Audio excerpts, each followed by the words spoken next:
Welcome to my channel जिसका नाम है ट्रिकी एमएस। लिमिट ट्रिक मैं करवाने लगी हूँ जिसका पार्ट 8 है।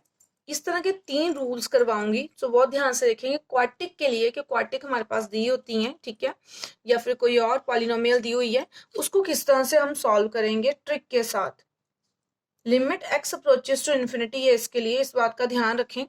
Limit x approaches to infinity, अब देखोगे दोनों तरफ हमारी जो डिग्री है वो सेम है, मतलब दोनों ही क्वार्टिक है या दोनों क्यूबिक हो सकती हैं, ठीक है। तो इस तरह के जब क्वेश्चन होते हैं तो उसको किस तरह से करेंगे, इसके लिए 3 रूल्स हैं, ठीक है। सभी रूल्स को आप ध्यान से अंडरस्टैंड करेंगे। जैसे मान लो कि सेकेंड रूल के अकॉर्डिंग अगर limit x approaches to infinity, जो न्यूमिनेटर की पावर है वो बड़ी आ जाती है, हमारे पास आ जाता है A x cube plus B x square plus C divided by D x square plus C x plus D. आप इस सेकेंड वाले ट्रिक देख रहे हो रूल में, इसमें जो न्यूमिनेटर है उसकी पावर क्या है, ज्यादा है 3 है, और डिनोमिनेटर की पावर कम है। थर्ड में क्या आ जाता है कि जो न्यूमिनेटर है उसकी पावर छोटी आ जाती है, मतलब जैसे A x square plus B x plus C, और डिनोमिनेटर की पावर बड़ी आ जाती है, क्यूबिक आ जाती है। क्लियर? तो ऐसे केस में हम इन 3 टाइप के क्वेश्चंस को किस तरह से सॉल्व करेंगे ट्रिक के साथ। बहुत ही सिंपल ट्रिक है जो आपने याद रखना है, ठीक है। मैंने यहाँ पे डी लिख दिया है, यहाँ पे ई और एफ करेंगे, फंक्शंस हम अलग करेंगे, यहाँ पे ई और एफ, ठीक है, अलग अलग टर्म्स होंगी यहाँ पे, ठीक है। तो उसके अकॉर्डिंग अब हम सॉल्व करने लगे हैं। बहुत सिंपल सा ट्रिक है। जब हमारा न्यूमिनेटर और डिनोमिनेटर दोनों सेम डिग्री के होंगे उस केस में हमारा जो सिंपल आंसर आएगा वो आएगा जो क्वार्टिक के कोफिशिएंट्स है, मतलब ए अपॉन डी जो है वो इस क्वेश्चन का आंसर होगा, ठीक है।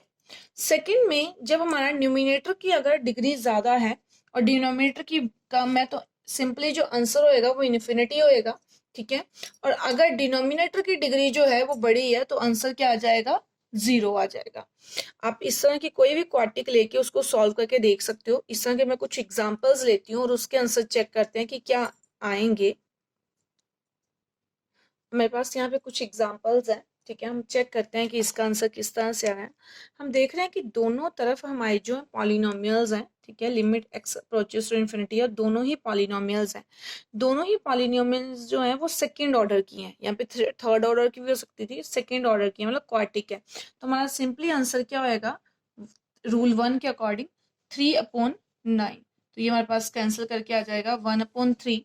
सेकेंड में देख रहे हैं कि जो न्यूमिनेटर की पावर है वो ज्यादा है और डिनोमिनेटर मतलब डिग्री उसकी ज्यादा है और डिनोमिनेटर की डिग्री कम है, तो सिंपली आंसर हो जाएगा इन्फिनिटी। और अगर हमारे पास जो पावर है, ठीक है, डिनोमिनेटर की बड़ी है और न्यूमिनेटर की छोटी है तो आंसर क्या आ जाएगा, 0, ठीक है। तो बिना हम जो है ज्यादा सॉल्व किए इस तरह से इस क्वेश्चन को सॉल्व कर सकते हैं। हाँ जी, ट्रिक के साथ साथ ये जो रूल्स किस तरह से बने हैं उसका भी थोड़ी सी एक्सप्लेनेशन दे देती हूँ आपको मैं। जिस तरह से मान लो ये क्वेश्चन था, हम क्या करेंगे, ऊपर से एक्स क्यूब अगर कॉमन निकालते हैं और नीचे डिनोमिनेटर से एक्स क्यूब कॉमन निकालते हैं तो यहाँ पे आएगा 10, ठीक है। फिर 5/x और 2/x स्क्वायर, यहाँ पे आएगा 9, 4/x और 1/x स्क्वायर, ठीक है। जब हम इसको डिवाइड करते हैं तो हमारा एक्स स्क्वायर कट करके यहाँ पे एक एक्स बचता है और बाकी टर्म एज इट इज आती है जैसे मर्जी, ठीक है। अब ये जो एक एक्स बचता है ना, इसमें जब हम लिमिट को इन्फिनिटी मतलब पुट करते हैं ना, तो हमारा आंसर बाकी टर्म के साथ जो भी आंसर बन रहा है उसके साथ मल्टीप्लाई होके आंसर जो है वो इन्फिनिटी आ जाता है, ठीक है। इस तरह से इन्फिनिटी बना है। अब दूसरे वाला का देख लेते हैं। इसमें से भी मैंने इस तरह से ही कॉमन निकाले हुए हैं, ठीक है, आप देख सकते हो। ये देखो, ऊपर से अगर मैं एक्स क्यूब कॉमन निकाल रही हूँ, नीचे से एक्स क्यूब कॉमन निकाल रही हूँ और अंदर इस तरह की टर्म्स बचती हैं, तो कैंसिल करने के बाद डिनोमिनेटर में एक्स बचेगा, ठीक है। एक्स स्क्वायर से एक्स क्यूब को जो मैं कैंसिल करूंगी तो यहाँ पे एक्स बचेगा, डिनोमिनेटर में एक एक्स बचेगा, ठीक है। बाकी चाहे वैल्यू जो मर्जी आती हो, जब ये एक्स बचता है तो इसको जब मैं पुट करूंगी, क्लियर, ये वाला जो कैंसिल होगा, इसके बाद एक एक्स जो 1/x में बचेगा, बाकी टर्म चाहे जो मर्जी हो, ठीक है, बाकी टर्म जो मर्जी हो। इस x को जब मैं 1/∞ पुट करती हूँ ये इन्फिनिटी लिमिट के अकॉर्डिंग, तो ये पूरा आंसर के साथ मल्टीप्लाई होकर आंसर 0 बन जाता है, क्योंकि 1/∞ जो होती है वो 0 होती है। क्लियर? तो इस तरह से ट्रिक बनाए गए हैं।